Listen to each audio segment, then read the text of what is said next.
Hi, I'm Zaylee, and welcome to my rhombicosa dodecahedron of interests. Today we're in the fandom corner with some Dream SMP, talking about how time works on the server, and specifically character ages, because how exactly are we supposed to interpret it?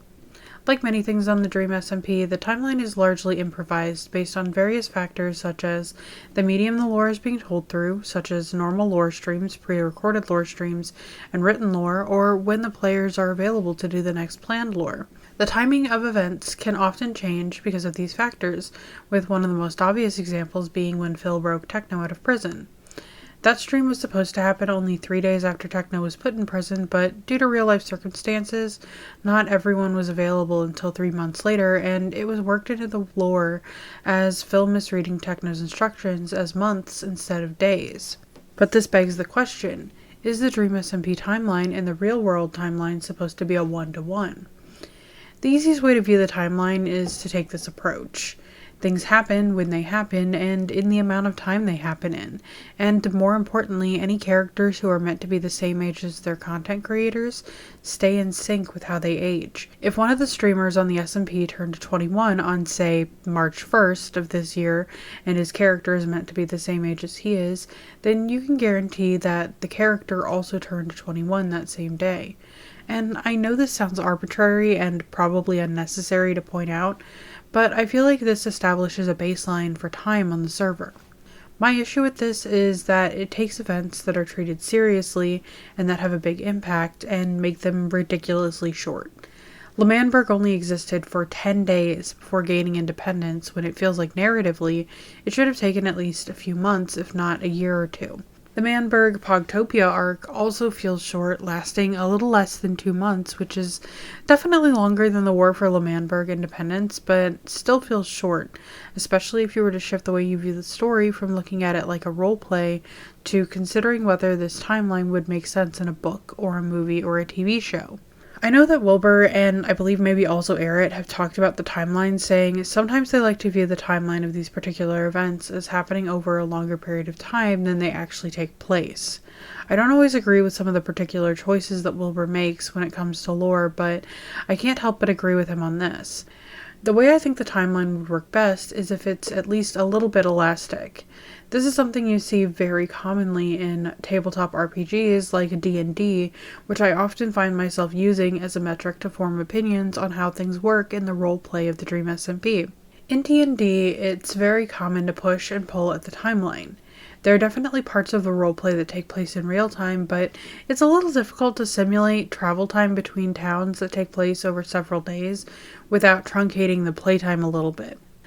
Hours and days take place in the amount of time it takes to say a few sentences, and on the other side of the spectrum, fight scenes are often stretched out to much longer than they would actually take.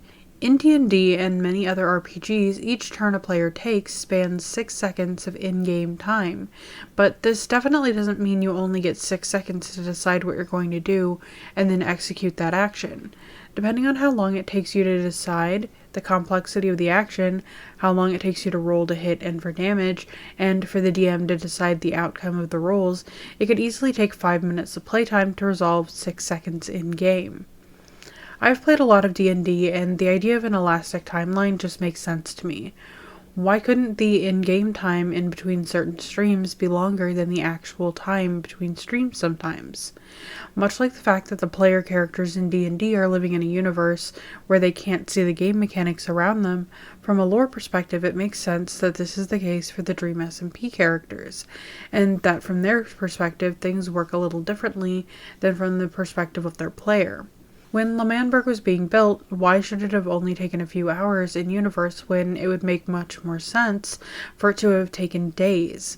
Things like building the wall, gathering supplies, preparing an army, all of those things would take time, so I agree that that period of lore should have spanned more than 10 days. While this does make a lot more sense to me than having everything that happens in-game happen in the exact amount of time it took in real life, it definitely complicates character ages.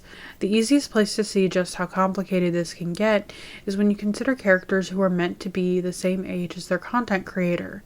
To illustrate this, I'm going to use Sapnap and Quackity as examples, since both are, as far as we're aware, meant to be the same age as their players.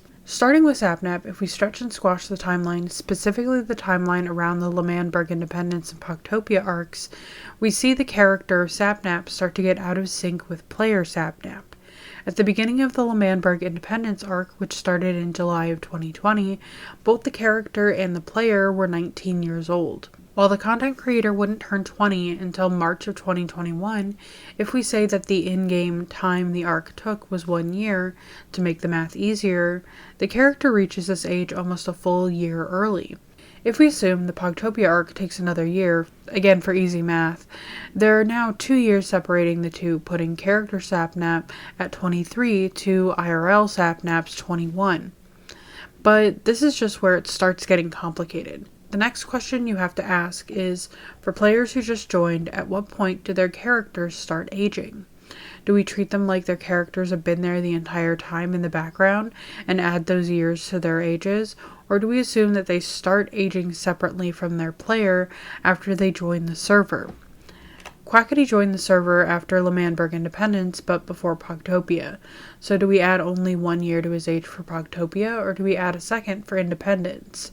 If we decide to start Elastic Time after he joins, that means that after the Pogtopia arc, he is 1 year older than his player, while Sapnap, who has been there since the beginning, has 2 years. This actually puts them at the same age and even flips Quackity from the older of the two to the younger, since his birthday is in December and Sapnap's is in March. Personally, I think this overcomplicates things, and since I like to view the characters as having backstories rooted in the world of the server, I go with them always having been there and gaining those extra years along with everyone else. This does mean I view every single character as at least a couple years older than their player, but when categorizing characters who started off at the same age as their player, I still refer to the category they are a part of as being the same age as their player. Most characters fall into this category, but there's some that don't. Most, if not all of these, are characters who have inhuman lifespans and are typically much older than their player. Phil is supposedly immortal and is probably at least a few centuries old, and we're pretty sure Technoblade has been kicking around with him for a decent amount of that time. We know Foolish was worshipped as a god and had previous adventures with Aerith, making the two of them much older. Slime took a few hundred years to even get into a human shape, and DreamXD is the literal god of the server, so who knows how old they are.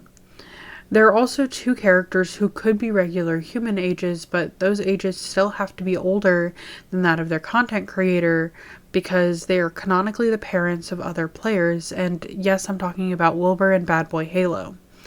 I typically calculate a potential minimum age for both characters rather than trying to figure out how old they are exactly, because they have a range of potential human ages they could be, and both could also have non-human lifespans. As the son of an immortal, Wilbur could easily have inherited a longer than average life, and as much as he likes to insist that his mother is canonically a Samsung smart fridge, Phil has been bringing Kristen into canon as the goddess of death, and he'll probably at least attempt to make her Wilbur's mom, so that's 2 immortal parents for Wilbur. I'd honestly be surprised if he doesn't age slowly or something. As for Bad, he's a demon, and who knows what a demon lifespan looks like in the Dream SMP. In order to calculate their minimum ages, I just add 18 to the age of their child because I figure the youngest they would have had or adopted their child would be when they're at least an adult. Fundy is currently 22 years old, so the youngest Wilbur can be is 40, and Sapnap is currently 21, making Bad at least 39. Again, both of them could be older, even inhumanly older, but if I'm being honest, I usually picture Wilbur in his 40s and Bad as at least 100. I just think he has a history that we haven't seen yet. As much as I like the elastic timeline and just adding a couple of years to everyone's ages, there is a potential issue when it comes to the characters played by content creators who are minors. As of right now, there are only 2 members of the SMP that are still minors, but there are a few who were minors when they started on the server. Since most of them were playing their characters with the assumption that they are playing a character the same age as them, it can affect how their character is played, the decisions they make, and how other characters see them. It's a little different to add a couple of years to their ages, making them adults, than doing the same to characters who are already adults who won't significantly change by still being an adult, just a little bit older. You can't even subtract a couple of years from their starting ages either to make things balance out, because arguably that could make things weirder. Even more complicated is if you decide to try to calculate their ages based on when they joined the server, like I talked about earlier. While it's a little weird for Ranboo and Tubbo's characters to be married at the age of 17, since they're both the same age, it's not really that big of a deal. However, if we add 2 years to Tubbo's age for Lemanberg Independence and the Pogtopia arc, that puts him at 19 when they got married, and Ranboo, having only joined a couple of months prior, would only be 17. It's not the biggest age gap, but having an adult being married to a minor definitely feels not so good. Honestly, the teenage characters just make all of this complicated in a way that I don't really know how to resolve, so most of the time I just don't think about it. I saw a TikTok comparing the Dream SMP timeline to the Jeremy Bearimy from The Good Place, with specifically Tommy's age being the dot above the I, and that's pretty much how I feel about all the teenage character ages. They don't really make sense, and I don't like to think about it. It could be worse though. I could try calculating everyone's ages in hard mode by counting every Minecraft day as a canon day and adding up all of those. Things would really get weird then, but what do you think? How do you like to view the Dream SMP timeline and character ages?